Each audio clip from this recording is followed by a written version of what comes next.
já nos apresentou, mas eu quero aqui me apresentar como casal. Meu nome é Cláudio. Essa moça linda aqui de verde, Patrícia. Nós somos casados há 27 anos e 5 meses. Nós temos 32 anos de relacionamento, né, de namoro e casamento. Temos um filho de 27 anos, 25 anos, o nome dele é Caio. Ainda não caminha conosco nos caminhos do Senhor, mas nós temos entregado isso na mão do Senhor. Nós temos feito a nossa parte e cremos que no tempo certo o Senhor há de converter. A Patrícia preparou aqui um quebra-gelo, né? E ela vai guiar aqui com o quebra-gelo. Boa noite, irmãos, a paz do Senhor. Primeiramente, agradecer pelo convite, agradecer primeiramente a Deus também. A Silvana dizendo assim, eu não sei se teria coragem, eu estou tão nervosa assim, não vai estar diferente aqui não. E a gente entende que não é o medo, não é o nervosismo que vai nos impedir de fazer a obra. Eu acho que a gente vem mais por obediência a Deus mesmo. Porque o que chegou até nós não é para parar em nós, é para ser transferido para outros. Senão nós seríamos um lago, né? O Senhor diz na palavra que nós somos rios de águas vivas, Ele é rio de águas vivas, então não para em nós, é através de nós que Ele age. Né? Então eu queria agradecer pelo convite. Denise, como falou ano passado, a gente pensando que era convidar para estar aí sentado com vocês, só que não era para estar aqui. E eu depois assim, Denise, o convite é para estar lá, né? Mas não é vocês levar a palavra. Eu pode botar não. E a gente está aqui, né, com muito temor e tremor, mas graças ao Senhor pela oportunidade. Nós nos congregamos em Fortaleza, né, passamos 12 anos com a Denise e fomos para uma igreja que fica na Parangaba, né? Nós somos da Igreja Bíblica Batista em Parangaba e temos servido lá já há uns 6 anos, certo? E o que eu queria trazer aqui para vocês, baseado no que a Denise falou, casados e felizes, depois de um vídeo desse, tem muito negócio para falar, não, meu povo. Já pregaram, né? O Helder falou quase a metade do meu estudo. Eu falei, meu Deus do céu, ele pescou. E é porque eu me tranquei lá no quarto da casa dele para ele pescar. Então, assim, eu creio que isso é agir de Deus, é bondade de Deus, né? Conversando com a Silvana, ela veio com a gente falando uns assuntos. Silvana, tu vai ficar lá na frente para ministrar com a gente, porque tu está pescando. Mas eu creio que tudo isso era Deus trabalhando já no nosso coração para que a gente não ficasse tão nervoso, né? Porque não é fácil estar aqui olhando para essas caristas, né? O que eles vão dizer? Mas agradecer a Deus, né? Então, assim, esse tema, ele é bem, digamos assim, porque muitos casais sonham, né? No relacionamento. Quando a gente começa a namorar, que os olhos brilham, que quer estar perto, que quer, não, a gente vai morar junto, mas a gente vai casar.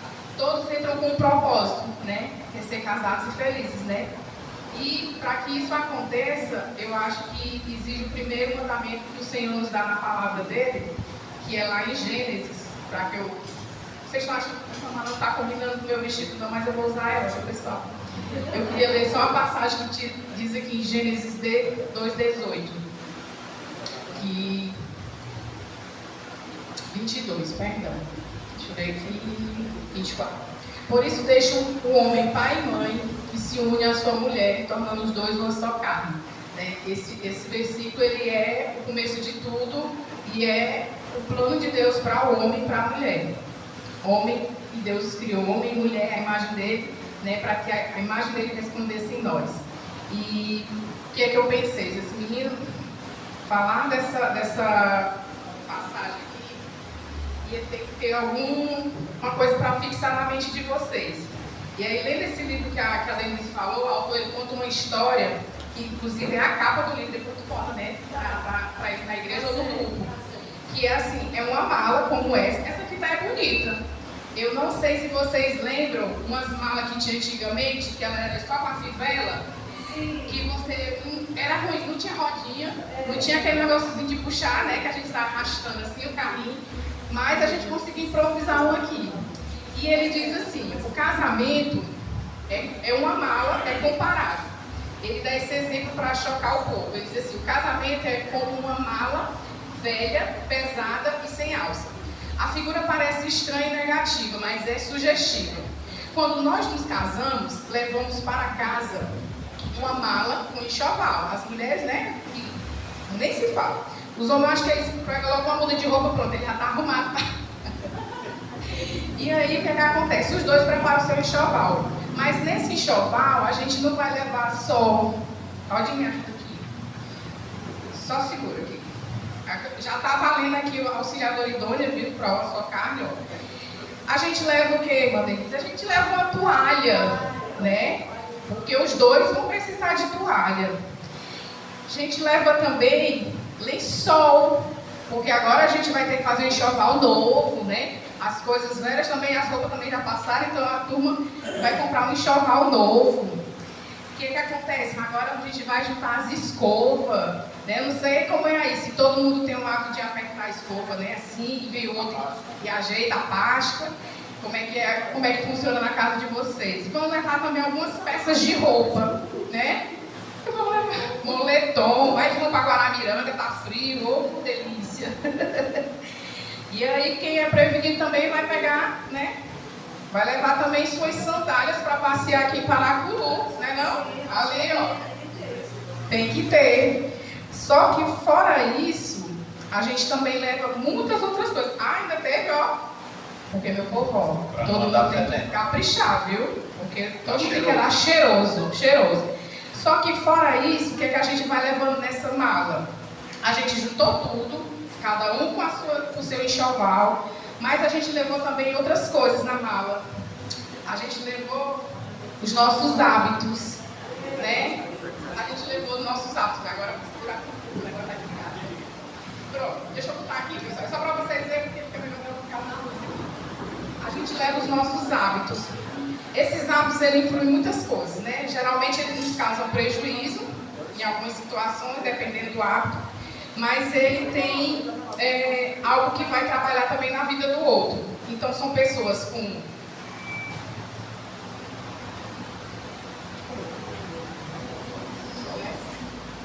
tom de voz diferente, são pessoas, esse aqui agora não, são pessoas que vão também para esse casamento com muitas manias, cada um com a sua mania, porque você namorar e deixar a pessoa em casa é uma coisa, agora você quando começa, né, no mesmo teto ali vai ter, fala, eu sabia que tu gostava dessas coisas, vale, tu tem essa mania, mas esse tem todinho, os gostos, né, Cláudio ama frio, ama serra, eu dou maior valor ao sol, então a gente se entende, uma hora a gente esquenta, outra hora a gente congela junto e aí vai. E muitos costumes, né? Às vezes vem de criação, às vezes vem de onde viveu na infância. Então tudo isso agora vai entrar no casamento junto com a mala. E aí a gente começa a desarmar aquela mala. As manias, o dia a dia, a convivência e por aí vai.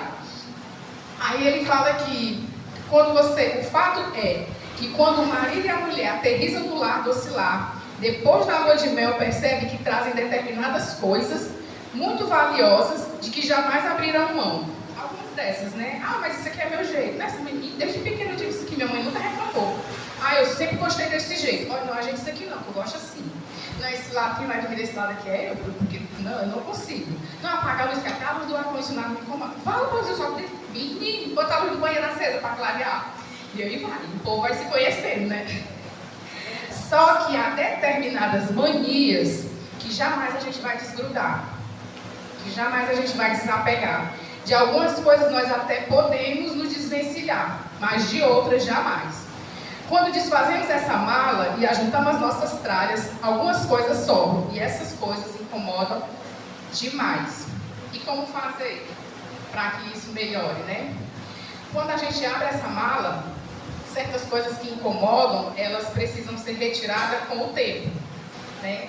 Então vai ser os nossos como eu tirei do papel, tom de voz, mania, costume, preferências, coisas que realmente o outro precisa aprender a lidar, a amar. E às vezes até aceitar.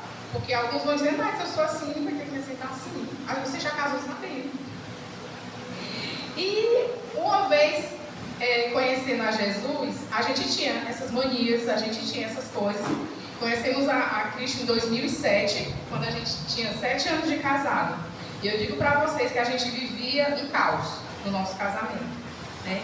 Quando o Helder falou do exemplo dele, eu lembrei do nosso, porque assim, antes de Cristo é uma coisa, depois de Cristo é outra coisa totalmente diferente. A gente se ama porque Ele nos amou primeiro, né? E deu a vida por nós.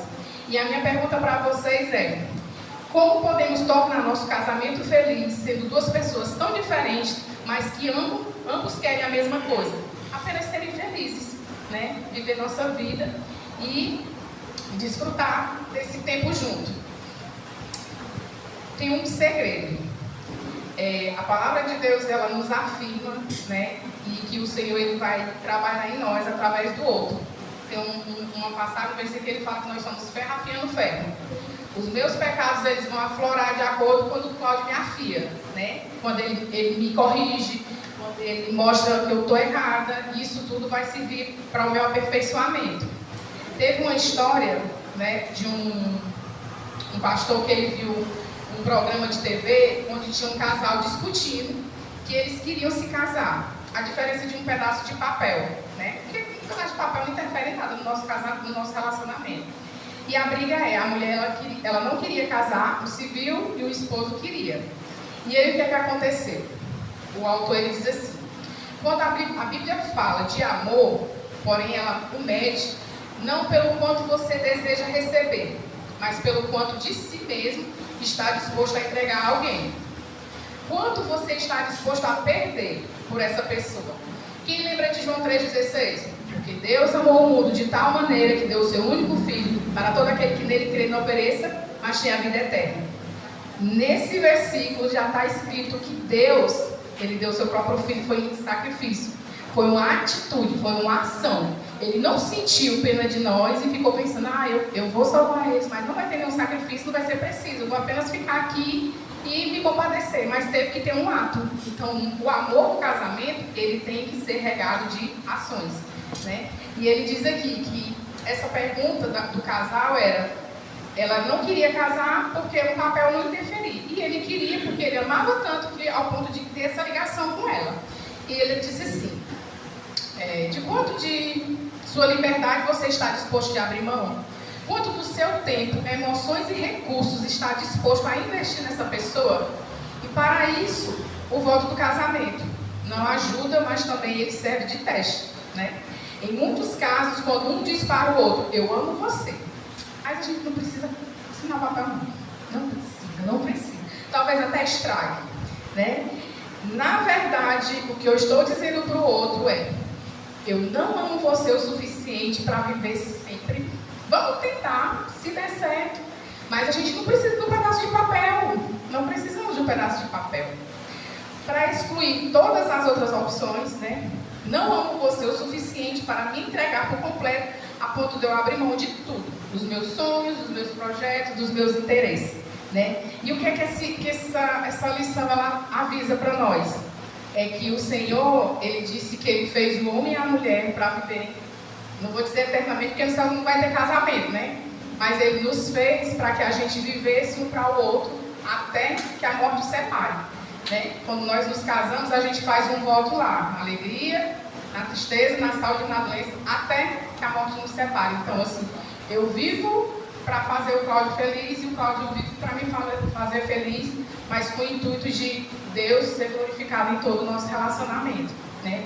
E aí o Cláudio vai falar mais sobre isso, mas o que eu queria reforçar aqui é que o nosso cuidado com o nosso cônjuge, o nosso relacionamento, ele não pode se basear nas emoções, porque nós somos pecadores, nós somos pessoas falhas ao erro, e a nossa tendência é olhar só para os nossos próprios interesses.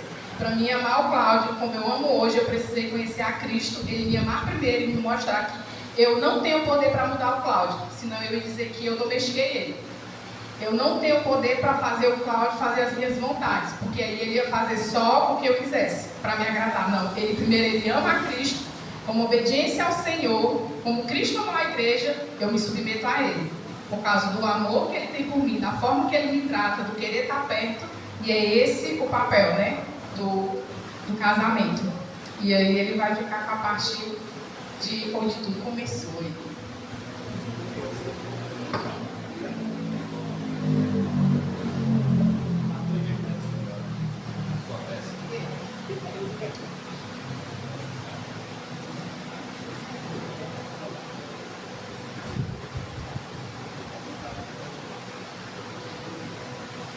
Que bom.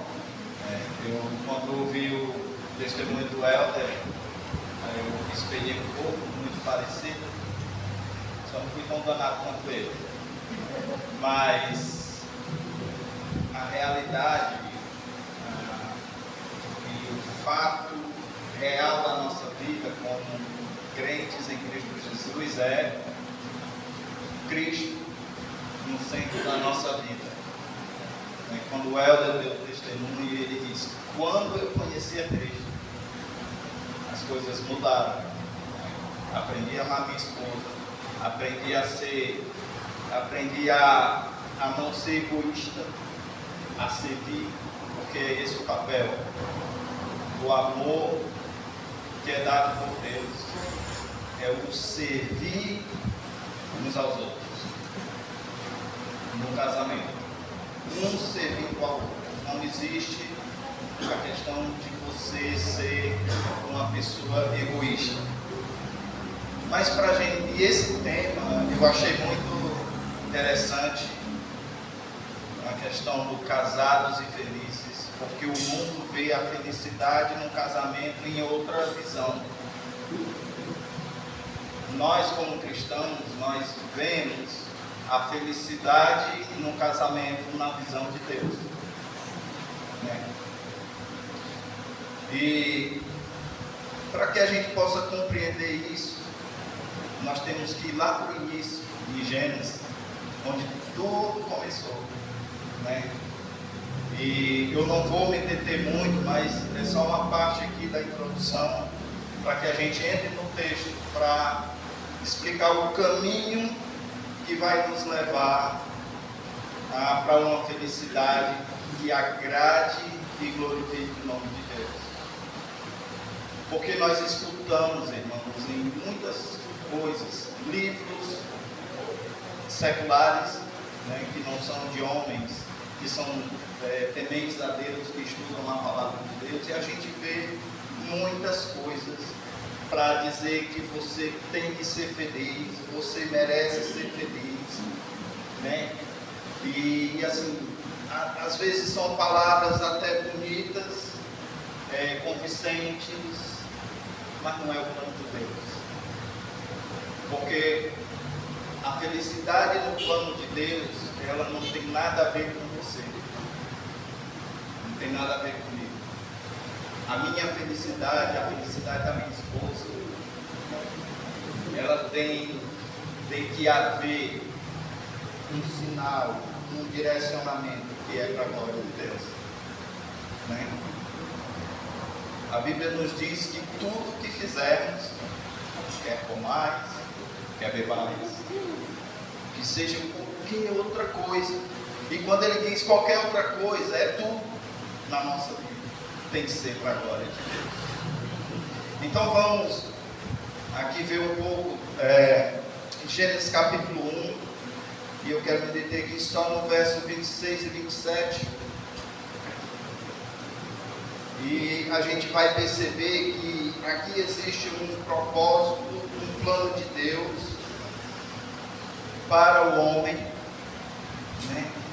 e o plano de Deus é na vida do homem, falando aqui para o homem, macho, que foi o primeiro a ser criado, que está no verso 26, que ele diz assim: também disse Deus, façamos o homem à nossa imagem, conforme a nossa semelhança.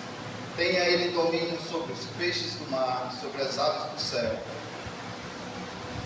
sobre as aves do céu, sobre os animais domésticos, sobre toda a terra e sobre todos os répteis que rastejam pela terra. A palavra que eu queria me deter aqui é o homem criado à nossa imagem e à nossa semelhança. E a gente percebe aqui o grande privilégio na criação do homem. Deus criou todas as coisas perfeitas, bonitas, até hoje a gente vê a natureza, mas uma criação que foi assim, do coração de Deus, no sentido de ser o melhor da criação do homem. Porque em nenhuma criação Deus ele disse que seria a sua imagem e a sua semelhança, mas o homem sim. Ele deu o nome, criar o homem, a nossa imagem e a nossa semelhança. A semelhança do homem, ela é quando o homem ele espelha, quando ele reflete a glória de Deus através da sua vida. O seu reflexo, onde você anda, onde você está, deve refletir e espelhar a glória de Deus. O homem em si mesmo, e aí quebra o nosso egoísmo, quebra a nossa autossuficiência, quando a gente vê aqui na palavra de Deus que o homem ele não tem glória em si mesmo, por melhor que ele seja, pelo que ele tem, ele não tem glória em si mesmo. O homem só reflete a sua glória que foi dada por Deus, porque ele é a imagem de Deus, quando ele se submete a Deus, quando ele reflete a glória de Deus. Tem uma ilustração que a gente vê, que eu acho muito interessante. A lua ela é muito linda, é muito bonita, né? Quando está cheio, os casais que são apaixonados gostam, né? De assim para o monte, olhar aquela beleza do seu brilho. Na praia, irmão Helder, aí o homem apaixonado. Mas a lua, ela com toda a sua beleza, ela não tem a luz própria. Ela precisa estar de alguma forma mais ou menos alinhado com o sol, para que ela receba a luz do sol e ela reflita a luz para cumprir o seu propósito. Assim é o homem. O homem em si mesmo, ele não reflete a glória de Deus. Mas tem um outro versículo que me chama a atenção, no verso 27, quando Deus diz assim: criou Deus, pois, o homem, a sua imagem, a imagem de Deus os criou. E aí ele diz: homem e mulher os criou. Essa definição aqui que a gente vê na palavra de Deus, homem e mulher os criou. E aqui há um propósito. Quando a gente vai mais na frente dos versículos, a gente vai ver Deus dando o papel do homem, dando o papel da mulher, dizendo que eles têm que sujeitar a terra, andarem juntos, trabalharem juntos. E aqui Deus coloca o homem e a mulher na sua criação na mesma linha. Embora no versículo anterior Deus criou o homem, dando a ele autoridade. Ele tem que sujeitar a terra, cuidar de tudo. Ele é o cara responsável por isso, dado por Deus.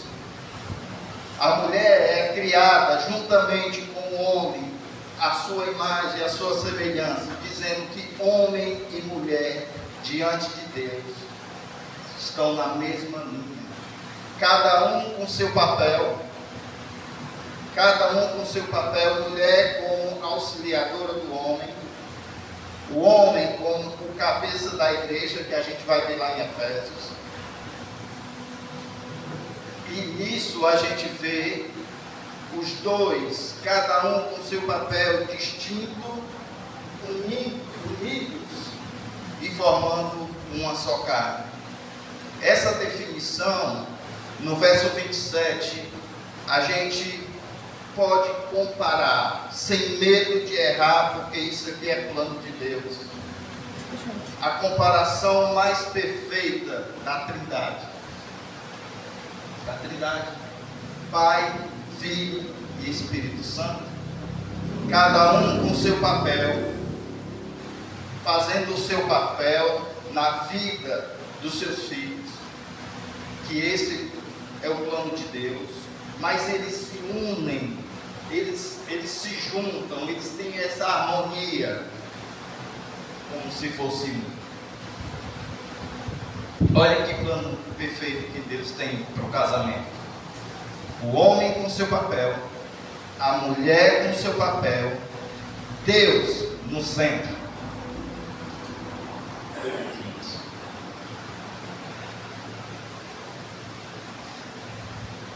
Essa definição,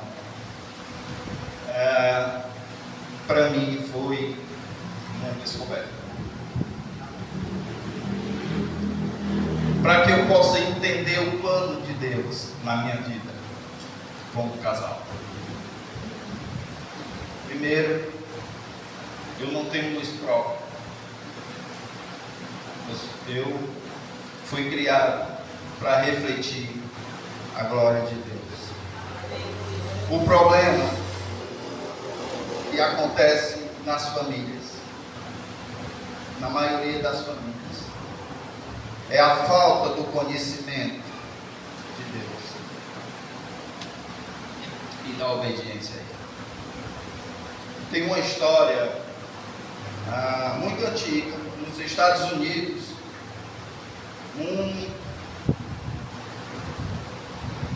o FBI tinha uma grande equipe que era destinada somente para cuidar das cédulas de dólar dos Estados Unidos.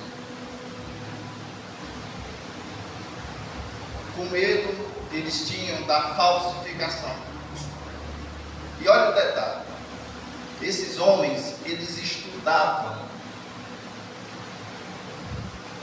assim, desesperadamente, minuciosamente, todos os detalhes da cédula verdadeira. Não se preocupavam com a cédula falsificada. Porque na hora que eles tinham contato com o que era falso, eles já detectavam ali. Eles não tinham essa preocupação. A preocupação deles era com o que era verdadeiro. Hoje, a gente pode perceber dentro das igrejas, famílias sendo destruídas, escutando o que é falso, aquilo que indica para eles o que é a felicidade de Deus, o que traz alegria para o casamento, o que traz felicidade para eles, o que traz prazer para eles, mas que não está pautado na verdade. A palavra de Deus é a verdade. João 17 diz: santifica-o na verdade, a tua palavra é a verdade.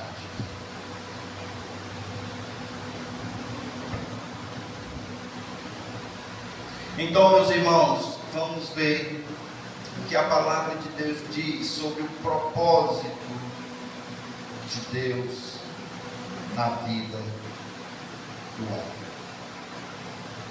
E nós acabamos de definir o propósito de Deus na vida do homem é que ele reflita a sua glória, que ele espalhe sua glória, que ele seja o luzeiro aqui nesse mundo, onde ele estiver. espelhando a glória de Deus. E como é, irmão Cláudio, que a gente reflete a glória de Deus?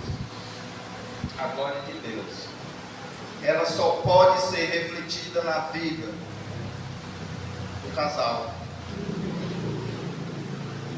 quando eles são movidos pelo Espírito Santo, quando eles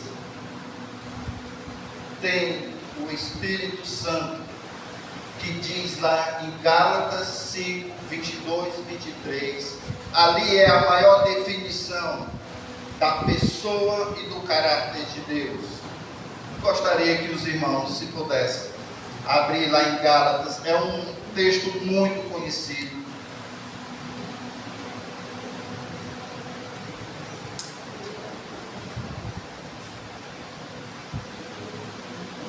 Cinco, 22 e 23.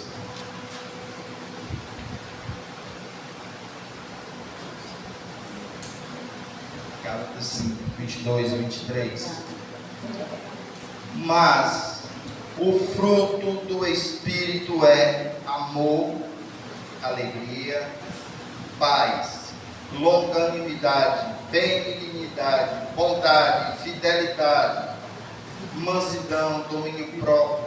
Contra estas coisas não há lei. Essa aqui é a definição da pessoa e do caráter de Deus que nós, como crentes em Cristo Jesus, devemos refletir na nossa vida. Os frutos do Espírito Santo, ele é a vida do nosso Senhor Jesus Cristo, refletida em nós, para que Deus Pai seja glorificado.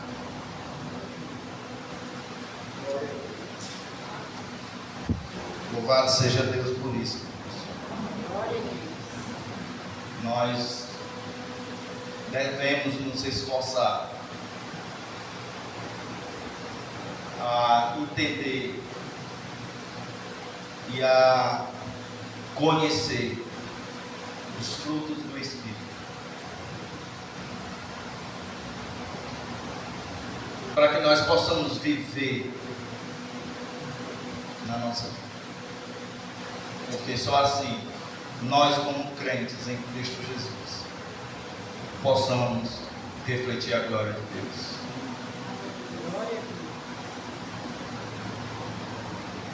Vamos destacar aqui um outro aspecto importante sobre o homem, como reflexo da imagem de Deus.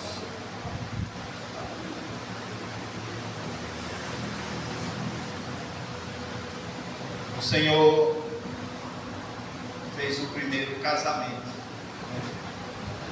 O Senhor fez o primeiro casamento em Gênesis capítulo 2, no verso 24. E a gente vê ali no capítulo 1 e capítulo 2, até o final do capítulo 2, o Senhor disse que tudo era muito bom. Isso diz que até ali não existiu o pecado.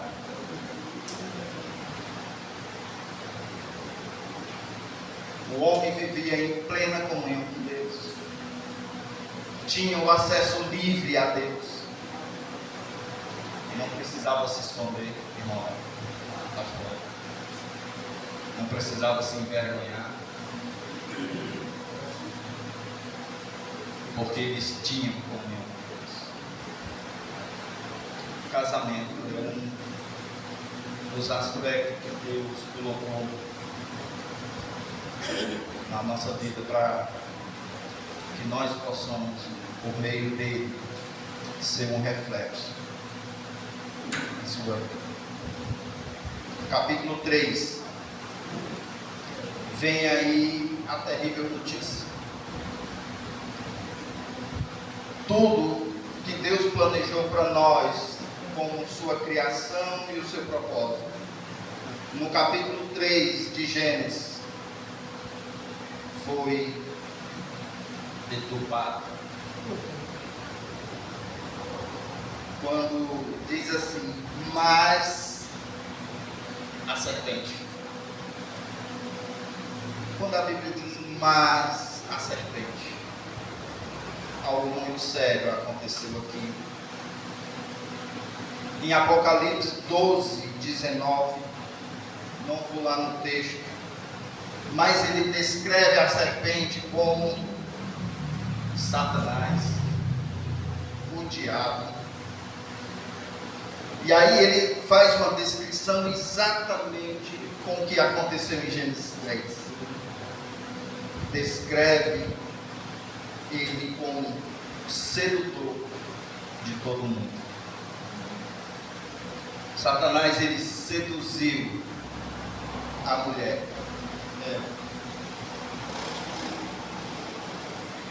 E aí entrou o caos na vida do casal, porque até ali eles eram perfeitos, viviam em comunhão, felizes porque refletiam a glória de Deus, tinham comunhão com Deus, andavam com Deus.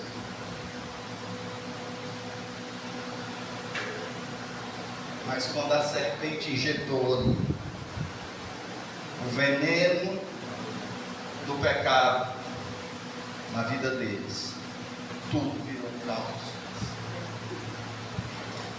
A serpente, ela seduziu a mulher que foi o alvo do ataque de Satanás, por ser a pessoa mais frágil e necessitada da proteção do seu marido. Aqui é um alerta muito importante para nós homens. Precisamos cuidar da nossa esposa. Precisamos cuidar bem dela. Não é que a nossa esposa ela seja frágil, no sentido que algo que é quebrável, que ela é fraca porque ela não tem condições de resolver problemas, de fazer coisas que o homem faz, não é isso.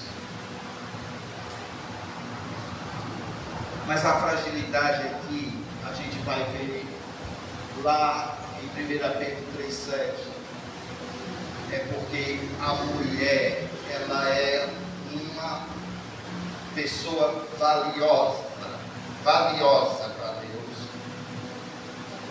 Ela é como uma peça, vamos dizer assim, de diamante, valiosa, que precisa de cuidado, porque ela é fácil de ser tomada. Nesse sentido, a mulher, ela tem a sua fragilidade do engano. Não é isso que eu não estou falando isso porque eu sou homem, mas é a palavra de Deus. Por que Satanás não foi lá em Adão, a quem Deus deu a ordem dessa árvore não come? Não é que Eva não sabia, porque existe uma conversa entre ela e a serpente.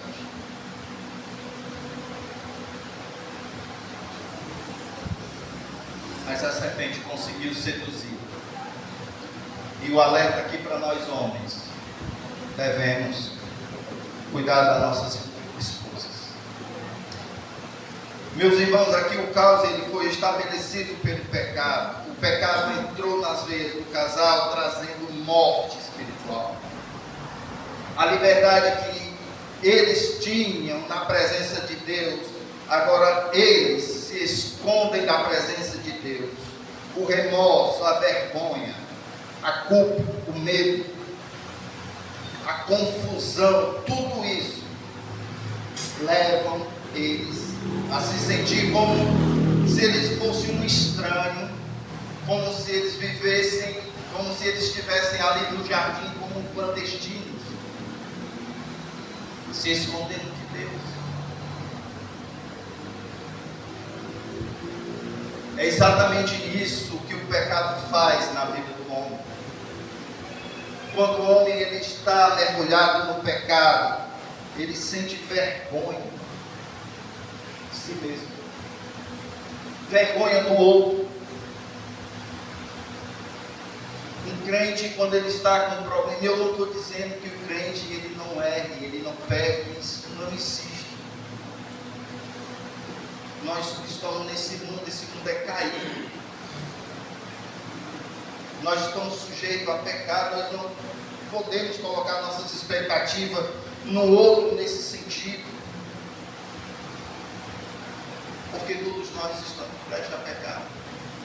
Mas em 1 João vai dizer que se por um acaso, ele não está dizendo que nós temos que pecar, mas ele está dizendo que se você pecar, você tem um advogado junto ao Pai.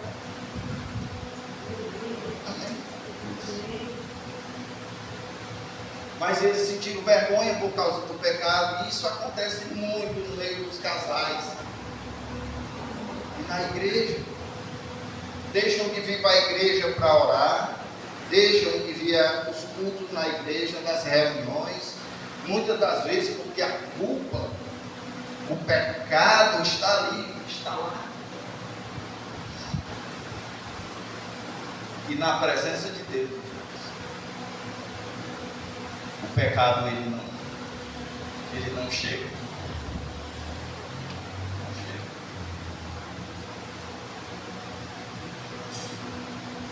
Então entrou culpa, o medo, esse caos entrou na vida do homem. A desobediência a Deus gera um caos na vida do casal. Eu li um livro, chama Maridos Perseguindo a Excelência. E tem um trecho que eu achei muito interessante. Ele diz assim, que nós, como casal, casados, já devemos viver preparados para quando o outro pecar,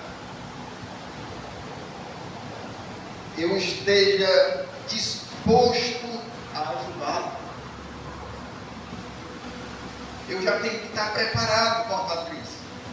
Se por um acaso ela pecar, e ela sabendo disso, ela tenha a liberdade de chegar para mim e dizer o que está passando no seu coração, a sua luta, as suas dificuldades. Porque ela vai confiar que eu não vou pisar nela por causa do seu pecado. Mas que ela sabe que em mim ela vai ter um pouco seguro. Que eu vou ajudá-la a vencer o problema. O casal ele não tem que se vergonhar um do outro, não tem que ter medo um do outro, andando se escondendo por causa do seu pecado, mas tem que ter essa liberdade. E isso tanto o homem como a mulher deve já viver preparados, servir uns aos outros. Efésios 5:21, naquele versículo, antes de Paulo dar ali as instruções do casamento, papel da mulher, papel do marido, no verso 21, é a aplicação de tudo aquilo. Uns aos outros, ajudar uns aos outros.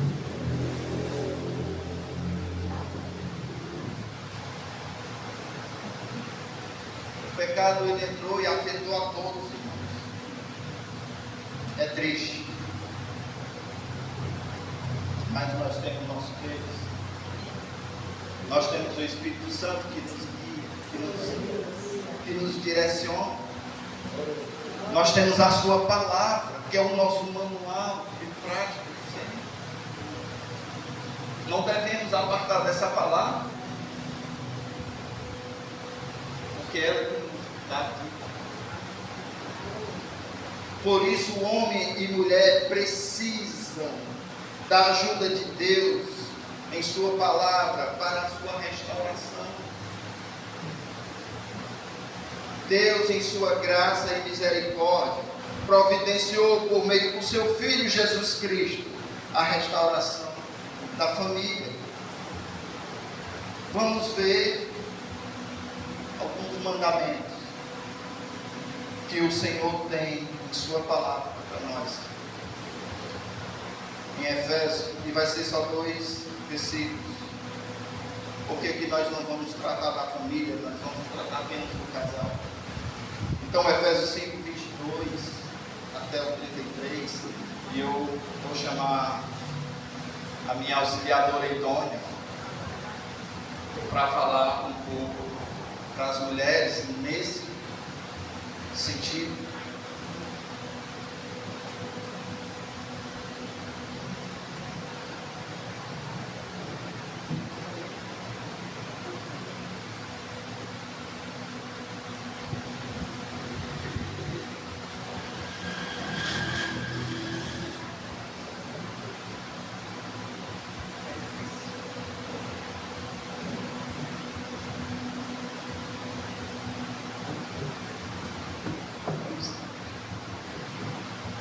Essa parte aqui, eu vou ler essa parte toda, né? Porque embora tenha aqui os maridos, mas as mulheres precisam passar por aqui. Em Efésios 5, 22 ele diz assim: as mulheres sejam submissas ao seu próprio marido como ao Senhor, porque o marido é o cabeça da mulher, como também Cristo é o cabeça da igreja, sendo este mesmo salvador do corpo. Como, porém, a igreja está sujeita a Cristo, assim também as mulheres sejam em tudo submissas ao seu marido. Aí ele vai falar para os maridos, né?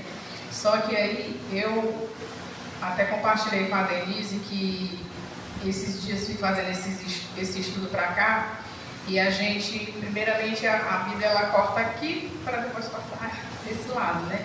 E mostra muitas áreas da gente que precisa estar sendo avaliado. O Cláudio estudando, eu estudando, a gente compartilhando. E foi muito bom para a gente também trabalhar áreas da nossa vida. Porque essa parte de submissão, como o mundo às vezes apresenta a mulher como ali inferior ao homem, coisas, eu queria trabalhar só, até porque não é encontro de mulheres, né?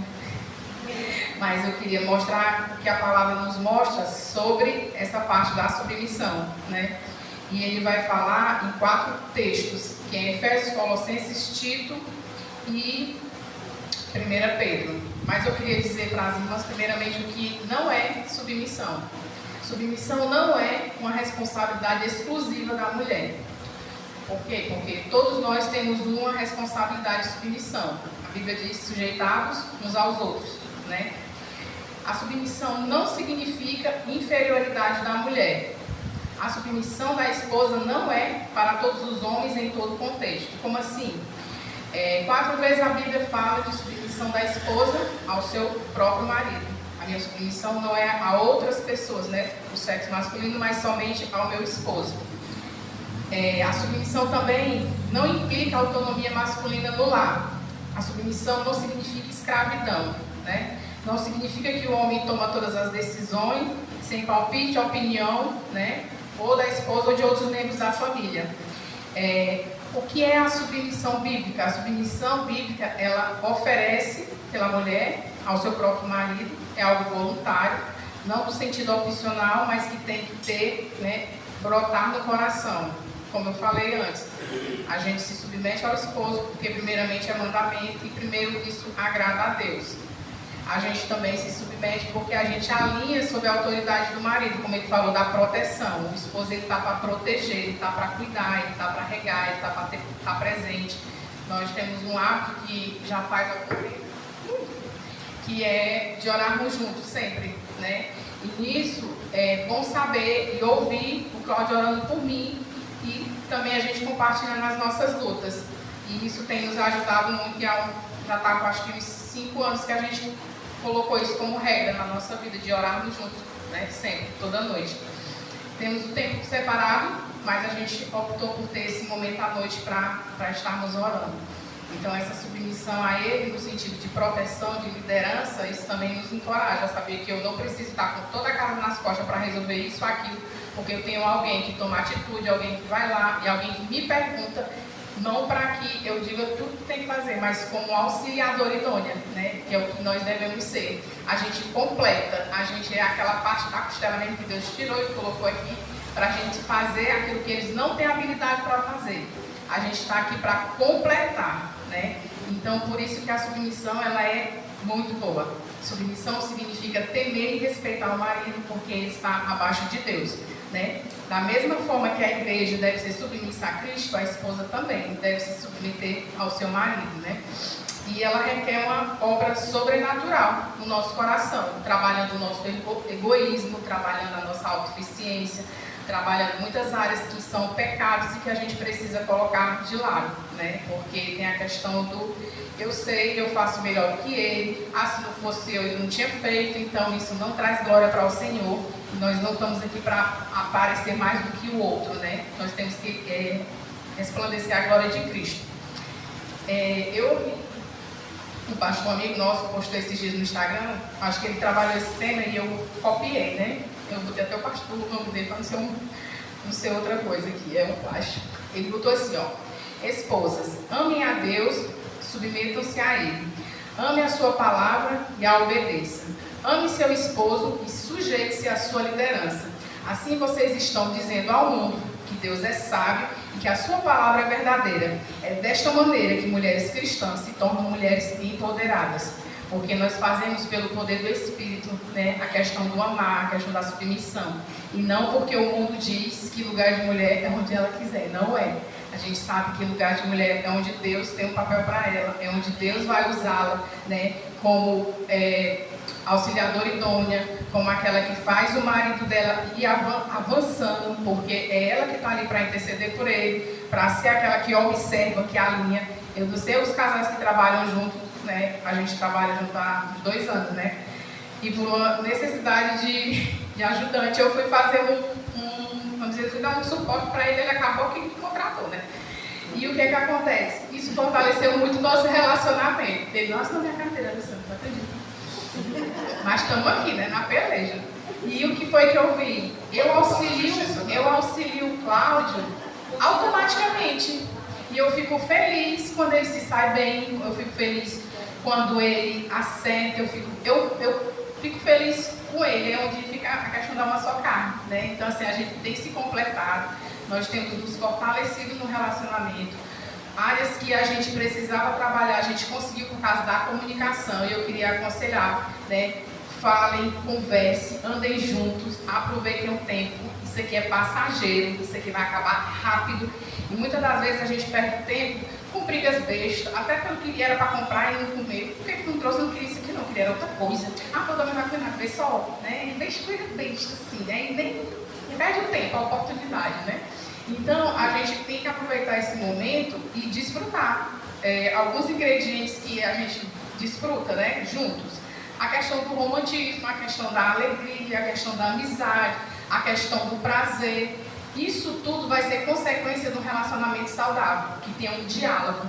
O Cláudio, se ele chegar em casa e eu tiver de cara feia, e ele chegou e não está nem sabendo o que ele passou, e ele perguntar o que é que tu tem, nada não.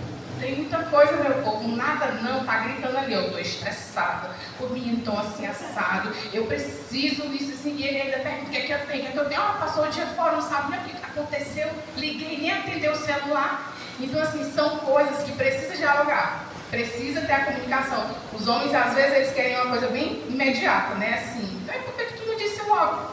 E ficou esse tempo todo de poder ter dito logo, né? E a gente quer, às vezes, que eles adivinhem, às vezes a gente consegue entrar na mente deles, né? Eu sabia que ele vai já fazer isso assim, ó. Até a leitura corporal, né? Quando ele trabalhava, que ele chegava à tarde, quando ele botava o pé na porta, que eu olhava para a testa franzida, eu fiz esse negócio para ele, vou dizer agora não, depois de. Aí eu deixava, o problema estava bem aqui, no papoco, né? E o Cláudio chegava, aí eu deixava ele tomar banho, já tinha preparado a merenda, para merendar, ele na mesa acontece, né? Depois de descansar e tal, aí eu dava notícia. Ele já tinha refrescadamente, já tinha enchido o bucho, né? Porque eu não sei o que você, mas ele não pode ficar com fome não. Então aí eu deixava ele tomar banho, aí comia aquela broaca, fazia uma tapioca com queijo, cafezinho, e aí depois eu vinha, deixa eu te contar uma coisa, aí buf, aí foi, aí não resolveu o problema, aí dávamos as mãos e vamos lá resolver juntos. Mas nunca a gente deixou de compartilhar as nossas lutas um com o outro. E eu acho que é isso que tem que fortalecer. Coisas que eu nem entendo na área dele, de comprar ferramenta, comprar as coisas. Eu ia pensar assim, o que é que tu acha? Vamos fazer isso assim, vamos lá. E aí eu entro, vamos dizer, na vibe dele, vou aprendendo junto com ele. Né? Coisas que quando eu estiver no canto, eu disse assim, eu sei isso aí. Eu sei isso aí, pode fazer muito. Até essa ferramenta eu estou aprendendo. Chave de estrela, chave de boca, chave de... Estou aprendendo. Então, o que é que eu queria dizer para vocês, né? A questão do papel da mulher não é para ser algo penoso. O Senhor ele nos fez para nós auxiliarmos, para nós sermos idôneas, que quer dizer força, quer dizer ajudadora, quer dizer, muitas das vezes aqui, completa. E é para isso que nós fomos criados. Se nós soubermos usar isso, sem querermos usar o papel deles, nós vamos ser muito mais, como foi falado no vídeo, casados e felizes, né? Então, os ingredientes estão aqui, a palavra está à nossa disposição, basta a gente aplicar na nossa vida. O que a gente trouxe aqui hoje não é receita de bolo. O que deu certo para a gente ou para o Helder, possa ser que não dê para algum de vocês, mas os princípios eles vão ser a mesma, não vão mudar. O Senhor diz, né? Passarão céus e terras, mas a minha palavra não passará, ela vai permanecer aqui. Né? Eu vou ler só para encerrar esses versículos que falam da questão da nossa submissão, para dizer que isso aqui já está aqui e não cabe a nós alterar. Quando ele diz em Colossenses 3:18, esposas, sede submissa ao próprio marido como convém no Senhor. Lá em Tito, ele também vai falar no 2:15.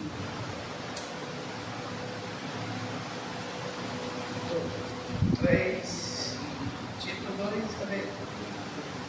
5. Mulheres a serem sensatas, honestas, boas, donas de casa, bondosas, sujeitas ao marido, para que a palavra de Deus não seja difamada. Essa passagem de Tito a gente usa muito lá na igreja para aconselhar jovens que estão iniciando um relacionamento, ou até mesmo a parte de noivado, né? Porque as mais velhas vão ajudar elas a não cometerem erros que a gente cometeu. Tipo, eu não tive uma mãe que me ensinou, mas eu tive mulheres que caminharam comigo e eu aprendi na prática com elas, né?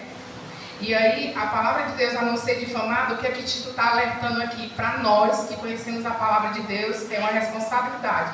Essa palavra, para não ser difamada, ele está dizendo aqui que não adianta eu andar na igreja, mas eu não ser a esposa que a Bíblia quer que eu seja. Então, a palavra de Deus lá fora, ela vai ser difamada. Porque pessoas vão apontar para nós e dizer, mas isso aí não é um papel de uma serva de Deus, isso aí não é um papel, porque embora muitos não pratiquem, mas eles sabem o que é para fazer certo. Embora não façam, mas eles sabem. E por último, Pedro 3, que ele diz assim, mulheres, sede vós igualmente submissas ao vosso próprio marido, para que se ele ainda não obedece à palavra, seja ganho sem palavra alguma por meio do seu procedimento, a observar o vosso honesto comportamento cheio de temor. Mais uma vez, a questão do nosso testemunho, né? Muitas de nós podemos alcançar outras vidas, até mesmo do nosso esposo, através do que ele vê de comportamento, né? E era isso. Amém.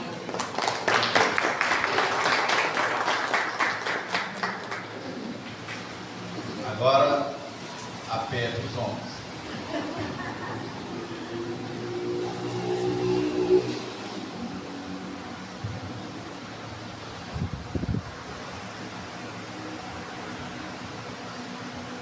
Bom, a gente viu, aí eu não quis falar para as mulheres, eu disse, Patrícia, é melhor você, porque senão os homens vão ficar com mais raiva ainda, né? Brincadeira, irmãos. Eu vejo essa passagem aqui de Efésios capítulo 5 e não associar Efésios capítulo 5 com Gênesis, não tem como. Lá foi a destruição, aqui é a restauração de Deus para a sua igreja, amém, para as famílias, para o casal. Interessante do que nós falamos a respeito de que os frutos do Espírito, ele é o reflexo do caráter da pessoa de Deus na vida do nosso Senhor Jesus Cristo. Que nós, por estarmos em Cristo Jesus, devemos refletir para que Deus seja glorificado. Essa passagem aqui de Efésios, que é a partir do verso 22, eu queria ler o verso 18 até o 21, e aí a gente vai, eu não vou explicar, mas para a gente poder entrar no papel do homem. O apóstolo Paulo diz assim: e não vos embriagueis com vinho, no qual há dissolução, mas enchei do Espírito, falando entre vós com salmos, entoando e louvando de coração ao Senhor com hinos e cânticos espirituais, dando sempre graça por tudo ao nosso Deus e Pai, em nome do nosso Senhor Jesus Cristo. E aí vem o verso 21 que diz assim: sujeitando-vos uns aos outros no temor de Cristo.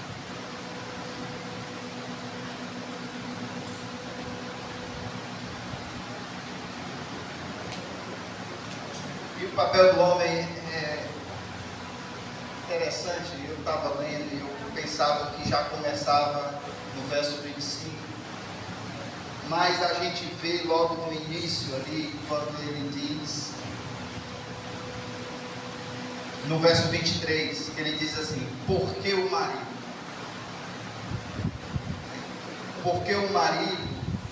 é uma afirmação, é o cabeça da mulher. Mas aí ele faz uma comparação que coloca um padrão muito alto para nós, como homens. E qual é o padrão? Que você é o cabeça da sua mulher, que você é o líder, que você é o pastor da sua mulher, como também Cristo. Olha que comparação. Como também Cristo é o cabeça da igreja, sendo este mesmo o Salvador. No verso 25 ele diz: marido, amai vossa mulher, como também Cristo amou a igreja e a si mesmo se entregou por ela, para que a santificasse, tendo-a purificado por meio da lavagem de água pela palavra, para apresentar a si mesmo igreja gloriosa, sem mácula, sem ruga, nem coisa semelhante, porém santa e sem defeito. Isso aqui, no verso 26, ele está dizendo o que Cristo faz com a igreja. E olha o verso 28. Que responsabilidade. Assim também os maridos. Assim também o quê? Da mesma maneira como Cristo procede ali, cuidando da igreja, santificando, lavando com água, pela palavra. Assim também os maridos devem amar a sua mulher como ao próprio corpo. Quem ama a esposa, a si mesmo se ama.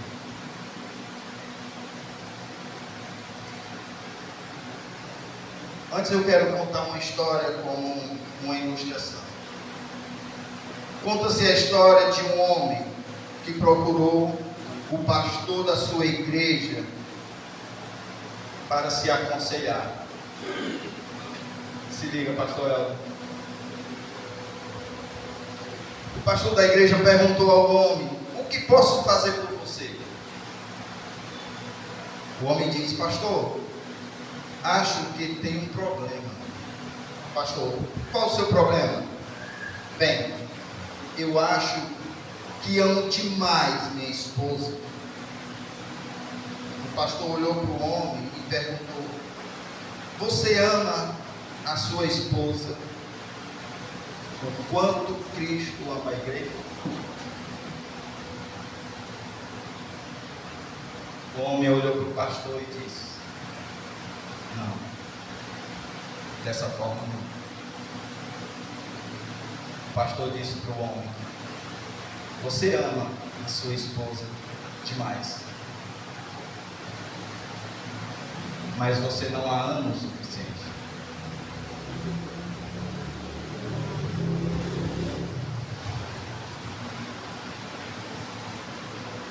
Irmãos, o nosso papel como homens, dado por Deus,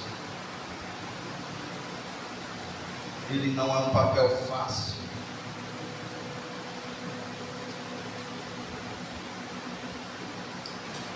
Por causa do pecado e do orgulho, talvez para as mulheres também não é fácil ela se submeter ao seu marido. Mas amar na mesma linha que Jesus amou sua igreja. Mas uma coisa eu tenho aprendido: o Senhor, Ele não nos dá uma tarefa sem nos dar o suporte, sem nos dar capacidade, sem nos dar o auxílio. Eu quero dizer, meu irmão, que aqueles que têm ao Senhor Jesus Cristo têm a capacidade, porque Ele tem o Espírito Santo. Nenhum homem é capaz de amar tanto assim. Nem a mulher é capaz de se submeter como o Senhor exige, se não for movido pelo poder de Deus.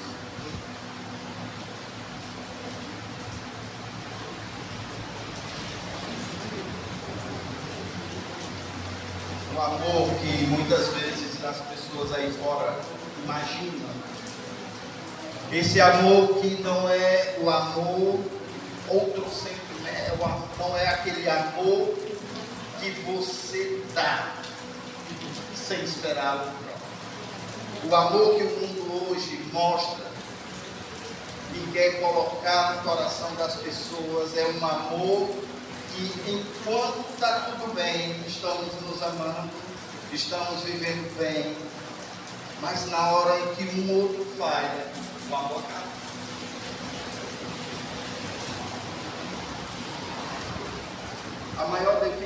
A maior definição de amor na Bíblia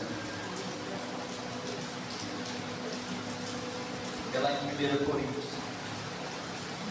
que faz aquela descrição de um amor que ele não é um amor que espera algo em troca. Esse é o amor que é dado por Deus para nós, para que nós tenhamos a capacidade de amar nossas esposas.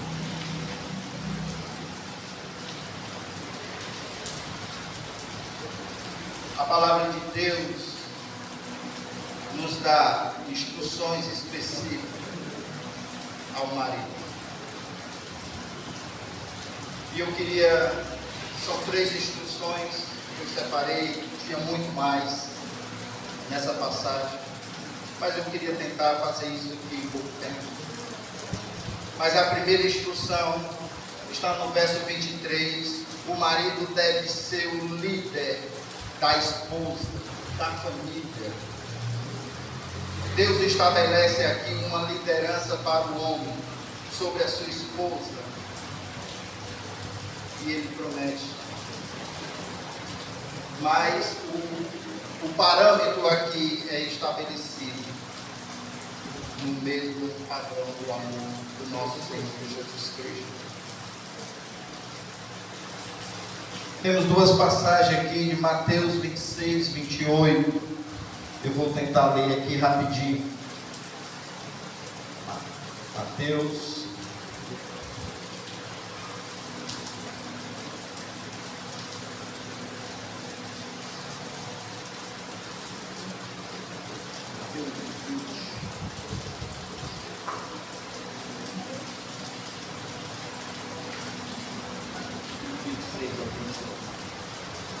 Ao 28. Tal como o Filho do Homem, que não veio para ser servido, mas para servir e dar a sua vida em resgate de mim. A expressão de amor aqui que Deus diz que o homem deve amar a sua esposa é o amor sacrificial. É um amor que dá sem esperar nada em troca. O marido deve servir a sua esposa e a sua família, buscando o bem dela antes do bem dele mesmo. Jesus serviu desta maneira, como nós podemos ver em Filipenses 2, 6 a 8. Jesus sendo Deus, ele não se apresentou como sendo um Deus, mas foi humilde, se sacrificou por nós, por morte e morte de cruz. Esse amor sacrificial. O marido não deve liderar como um ditador, mandando em tudo e em todos, querendo ser servido. Talvez essa seja a maior definição que a gente vê dentro dos relacionamentos. Maridos mandando como se ele fosse o ditador. E não é essa a autoridade que Deus deu a ele. Não é essa a autoridade. Mas deve liderar, orientando e guiando a família para a glória de Deus. Uma outra instrução que nós podemos ver, a segunda: o marido deve amar a sua esposa. Está lá no verso 25. Marido, amai vossa mulher, como também Cristo amou a igreja e a si mesmo se entregou por ela. A palavra de Deus nos ordena aos maridos a amarem suas esposas e arregar aqui, e arrego aqui, parâmetro aqui, é Cristo. Marido deve amar a esposa como Cristo amou a igreja. O amor de Cristo é uma escolha de amar sem exigir. Nós, maridos, devemos pensar muito bem nisso. Nós não devemos amar nossas esposas porque ela cuida bem de nós. A escolha de amar ela independente dessas coisas. E essa definição a gente vê em Romanos 5:8.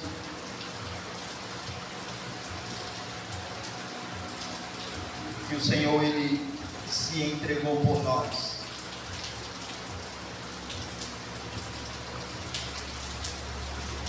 Nós não tínhamos nada a oferecer a Deus. Nada que pudesse tocar no coração de Deus a ponto dele nos amar. Ele simplesmente, por sua graça e por sua misericórdia, ele nos amou sem pedir nada em troca. Esse é o parâmetro do amor de Deus. Espero que o marido tenha pela sua esposa. Que exemplo de amor. A terceira e última instrução: o marido deve ser um aprendiz da sua esposa. Opa, peraí. Mas o marido não é que é o bambambam do negócio? Não é ele que está por cima? Como o marido deve ser o aprendiz da sua esposa? Acho que muitos homens desejam que sua esposa tivesse um manual de instrução. Essa é uma outra história que eu vi. Como a gente compra um eletrodoméstico que vem ali, você lê e você consegue ajustar o que você quer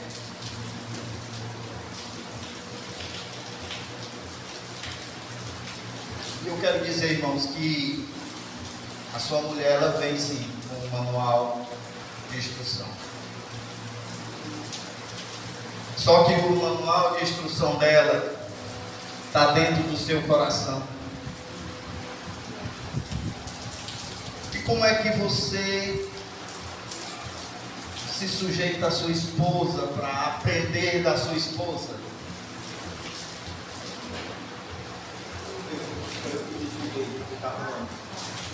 Então, como é que o marido ele se submete à esposa para aprender da sua esposa? Caminhando com a sua esposa, conversando com ela, descobrindo as suas fragilidades, não para você machucar, mas para você cuidar. Descobrindo as suas emoções. Nós sabemos que as mulheres são emotivas, mas são um bicho bravo.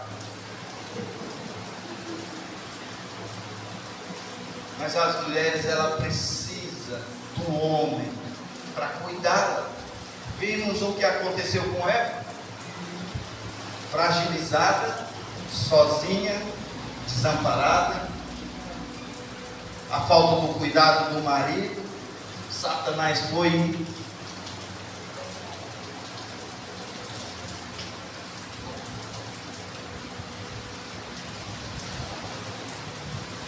lá em Provérbios 20, 25, vai dizer que nós somos capazes de achar dentro do coração as informações que precisamos.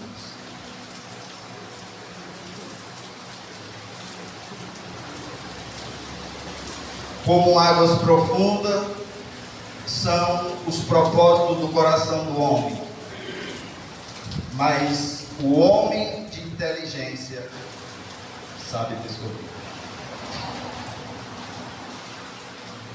Se o homem for inteligente, ele ama a sua esposa, cuida, caminha com ela, anda com ela,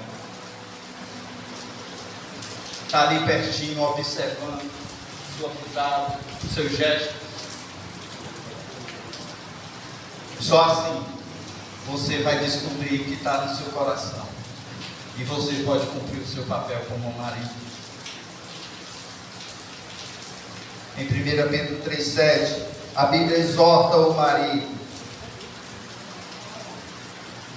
a entender sua esposa. Isso significa que ele deve gastar tempo com ela, se esforçando para aprender mais sobre sua esposa e viver com ela a cada momento e descobrir suas necessidades. O marido deve honrar sua esposa e tratá-la como parte mais frágil, como diz na palavra do nosso Deus.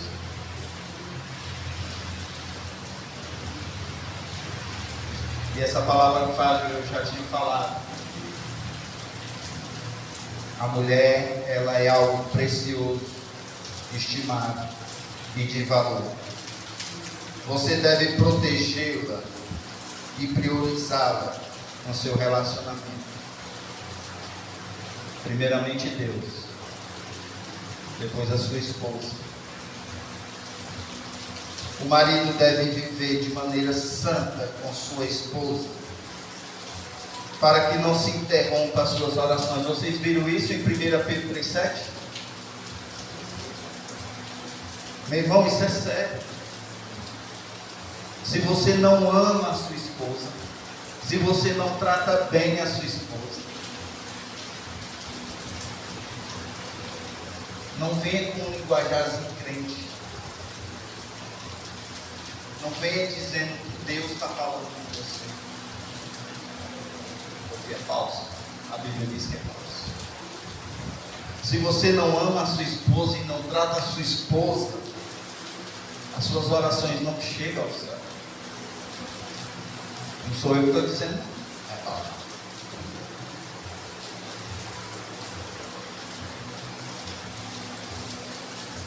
Meus irmãos, eu quero lhe dizer que a condição do seu relacionamento com sua esposa diretamente afeta a sua vida de oração e o seu relacionamento com Deus. O conselho está: encha-se do Espírito. Que Deus nos abençoe. E que eu sei que é difícil pegar tudo, mas eu sei que Deus tem falado aos corações aqui esta noite. Amém. Em nome de Jesus. Amém.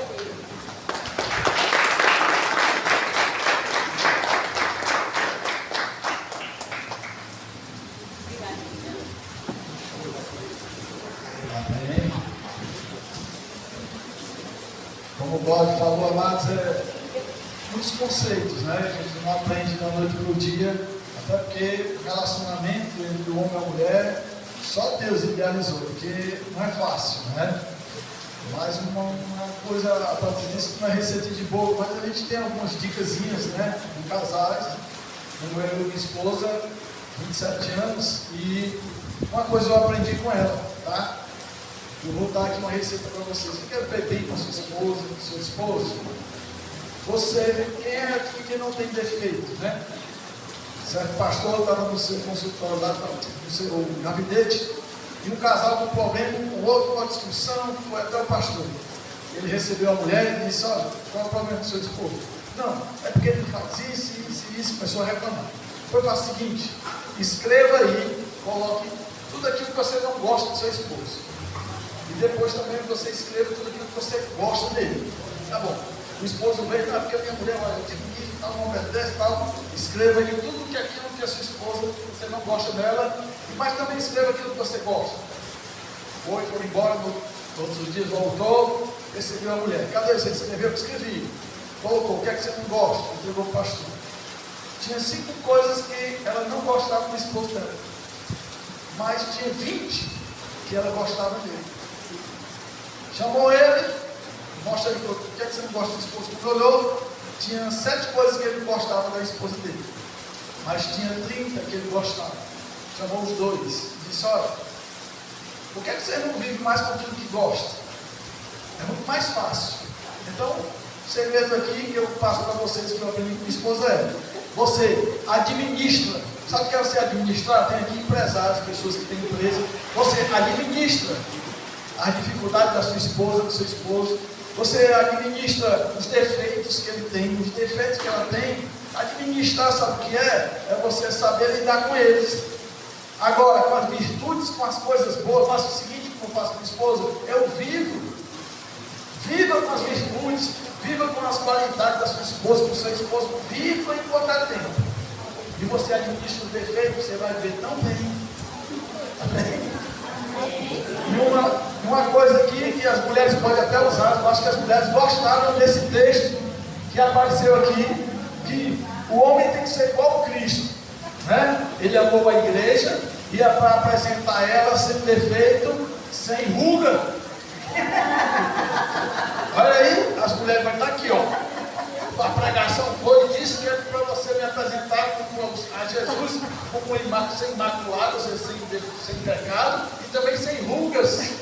Pois é, não pode pagar para mim uma harmonização facial, né? Hoje é a harmonização facial. Rapaz, na Bíblia tem algumas situações para tudo, amém? Então vocês podem usar esse texto, né, quando olhar para o seu esposo, é bíblico, você tem que me apresentar sem ruga, pode marcar logo a consulta para mim. Ele vai estar bem esticadinho no dia de Jesus tá. Amém? Amados, eu quero agradecer aí a paciência, né? Você que tinha muitos aí pescando, tá? Mas louvado seja Deus pela vida desse casal, tá? O Cláudio, a Patrícia, a bênção, com certeza, tudo aquilo que foi ministrado é palavra de Deus. Pronto, agora vocês vão encher o bucho, né? Agora vai comer.